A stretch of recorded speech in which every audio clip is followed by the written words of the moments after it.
اللہ الذی سخر لکم البحر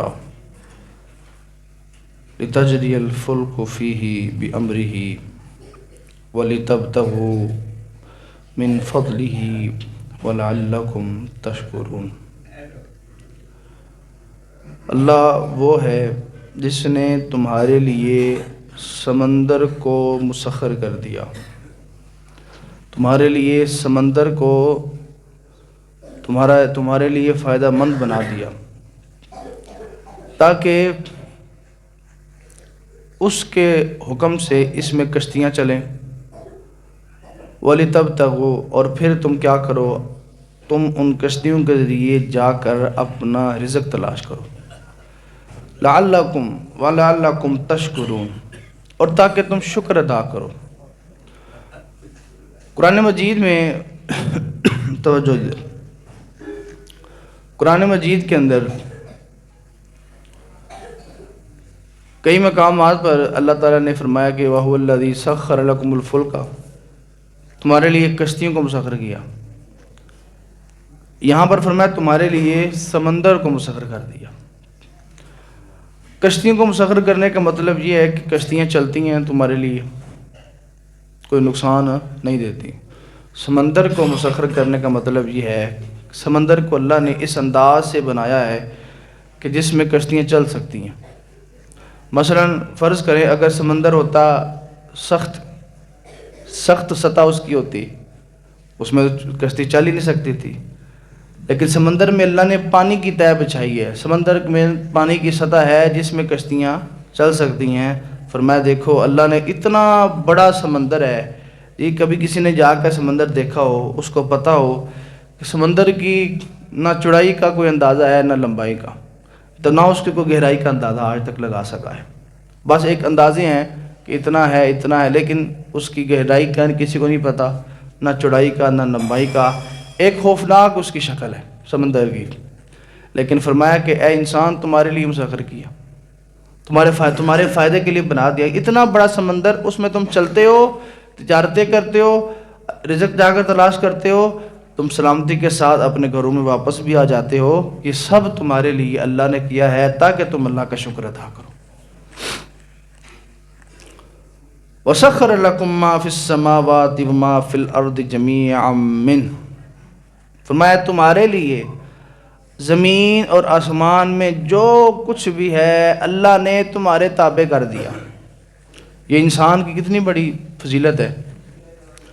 فرمایا زمین میں جو کچھ ہے تمہارے تابع۔ آج دیکھ لیں پوری زمین پر حکومت انسان کی ہے، جو چاہے کرتا ہے، جدھر چاہے پلانٹ لگا دیتا ہے، جو چاہے اپنے اختیارات استعمال جہاں جہاں اس کو ملتا ہے وہ کر لیتا ہے۔ زمین کے اندر پانی ہے، زمین میں جانور ہیں، زمین میں کھیتیاں اگتی ہیں، فصلیں اگتی ہیں، یہ ساری کس کے انڈر ہیں؟ انسان کے انڈر ہے۔ اور فرمایا آسمان میں جو کچھ ہے وہ بھی تمہارے، آسمان میں سورج ہے، چاند ہے، ستارے ہیں، ہوائیں وہاں سے آتی ہیں، بارش وہاں سے آتی ہے، سب کس کے لیے؟ تمہارے لیے۔ فرمایا ان فی ذالک لآیات لقوم یتفکرون، فرمایا اس کے اندر یہ کشتیوں کے تمہارے لیے مسخر ہونے میں، سمندر تمہارے لیے مسخر ہے، آسمان کی تمام چیزیں تمہارے لیے مسخر ہیں، زمین کی چیزیں تمام تمہارے لیے مسخر ہیں۔ فرمایا ان سب کے اندر تفکر کرنے والے، غور و فکر کرنے والوں کے لیے بڑی نشانی ہے۔ اگر غور کرو تو تمہیں بڑی نشانیاں ملیں گی، اور پھر تمہیں اللہ کی ذات جو ہے وہ اس کا پتہ چلے گا کہ تمہارے ساتھ اس کی کتنی مہربانی ہے۔ اتنا ہی غور کر لے کوئی بندہ، یار ہر چیز انسان کے لیے ہے، تو کیا تھا اس مالک کو کہ سب کچھ اس نے انسان کو دے دیا؟ کیا وجہ ہوگی اس بات کی کہ سب کچھ اس نے انسان کے تابع کر دیا؟ اتنے بندہ سوچ لے، پھر بندہ اللہ کا شکر ادا کرے۔ یہ چیز بتاتی ہے کہ اس مالک کو انسان کے ساتھ کتنا پیار ہے، کتنی محبت ہے۔ کل ایک بڑی دلچسپ بات ہے، کل موبائل پہ میں نے ایک ویڈیو دیکھی، ایک کوئی ڈاکٹر صاحب تھے، ڈاکٹر صاحب وہ ایسے نہیں تھے، ان کا کام یہ تھا کہ لوگ ان کو اپنی آ کے پریشانیاں بتاتے ہیں کہ میری زندگی میں یہ مسائل ہیں، اور وہ ان کو اس کے حل بتاتے ہیں، یہ ان کی ڈیوٹی ہے۔ اب وہ کہہ رہے ہیں، میں آپ کو ایک نقطے پر لانا چاہتا ہوں، اللہ کا پیار کیا ہے۔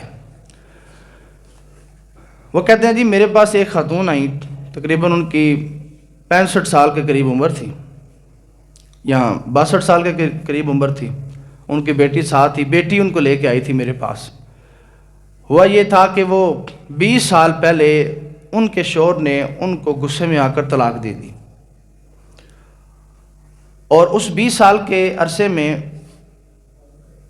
وہ کہیں اپنے مائکے نہیں چلی گئیں، بلکہ 6 بچے تھے، 3 بیٹیاں 3 بیٹے، انہوں نے اسی گھر میں اب رہیں۔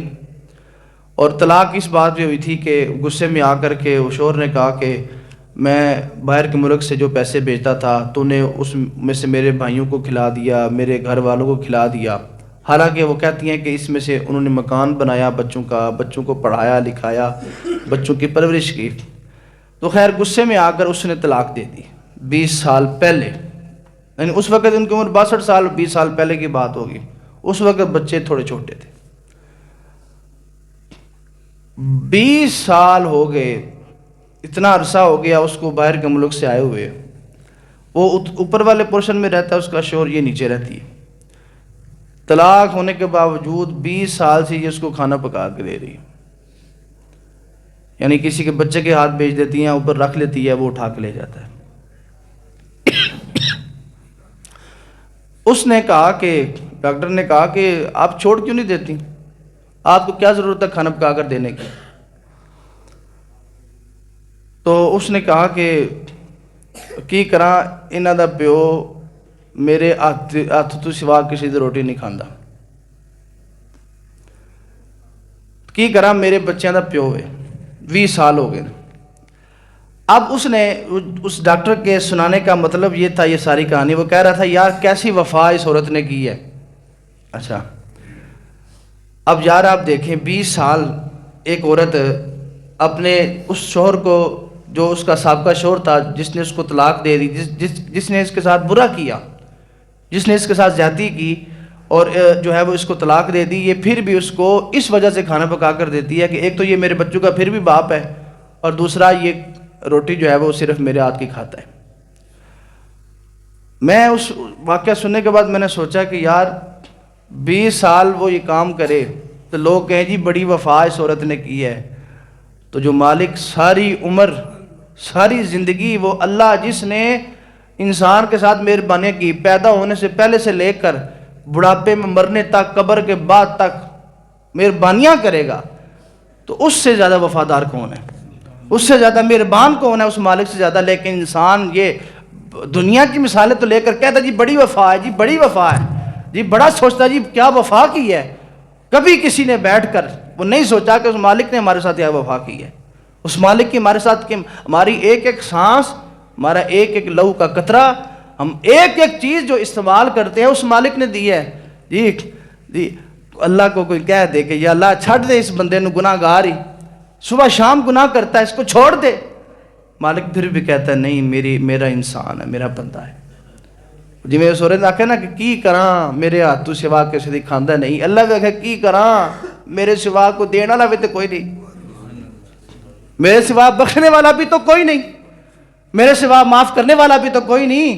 اللہ پھر بھی مہربانیاں جاری و ساری ہیں اس کی، یہ اللہ کی مہربانی تو تفکر ہے کہ جس نے زمین تمہارے لیے مسخر کر دی، آسمان تمہارے لیے مسخر کر دیا، اے انسان بتا اب پھر بھی تجھے اس مالک کی وفا میں کوئی شک ہے، اس مالک کی مہربانی میں کوئی شک ہے؟ اس لیے اللہ تعالیٰ نے فرمایا کہ اس میں نشانیاں ہیں تفکر کرنے والوں کے لیے۔ اس لیے ہر بندہ میرے سمیت یہ سوچے میں کیوں پیدا کیا، میرا رب مجھ سے کیا چاہتا ہے، میرا مالک مجھ سے کیا چاہتا ہے، یہ ساری چیزیں سوچنے والی ہیں۔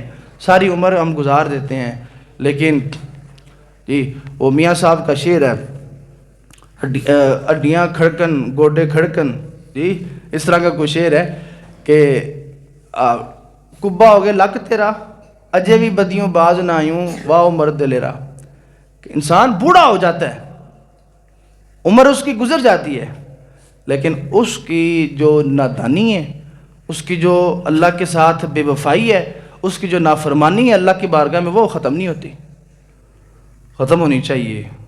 غفلت دور کرنی چاہیے. ایک وقت ہوتا ہے انسان کا، انسان غلطیاں کرتا ہے، لیکن جب 40 سال سے انسان کی عمر چلی جائے نا آگے، پھر ذرا انسان کو سوچنا چاہیے. صوفیاء فرماتے ہیں کہ 40 سال تک انسان ایسے جاتا ہے اوپر، اور 40 سال کے بعد صوفیاء فرماتے ہیں کہ 40 سال جو صوفیاء ہوتے تھے، 40 سال کے عمر میں، یہ پرانے جو صوفیاء تھے، 40 سال کی جب ان کی عمر ہو جاتی نا، وہ نا لاٹھی پکڑ لیتے تھے. اس لیے وہ کہتے تھے کہ 40 سال کے بعد انسان یہاں اس طرح نیچے آتا ہے. کبھی بھی اس کو اللہ کی طرف سے بلاوا آ سکتا ہے. 40 سال کے بعد وہ لاٹھی اس لیے پکڑتے ہیں کہ ان کو لاٹھی یاد دلائے کہ اب تو بڑھاپے کی طرف جا رہے ہے.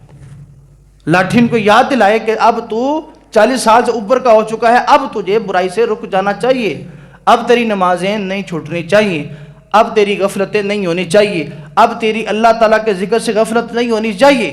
یہ ساری باتیں فرمایا وہ چھڑی یاد دلاتی ہے. تو ایک عمر ہوتی ہے غفلت کی، اس عمر سے جب نکل جائے انسان تو آگے انسان کو بڑھنا چاہیے. انسان کی خوبصورتی یہی ہے، انسان کی کامیابی یہی ہے کہ وہ غفلتیں چھوڑ کر اللہ تعالیٰ کی طرف بڑھتا جائے. ہر آنے والا منٹ یہ بتاتا ہے کہ بھئی منٹ گزر گیا، اب منٹ آگے جا رہا ہے. وقت نہیں رکا، وقت آگے جا رہا ہے. جس طرح منٹ بڑھتا جا رہا ہے، پیچھے نہیں جا سکتا، اس طرح انسان کو بھی آگے بڑھنا چاہیے، رکنا نہیں چاہیے. اللہ پاک ہمیں عمل کرنے کی توفیق عطا فرمائے.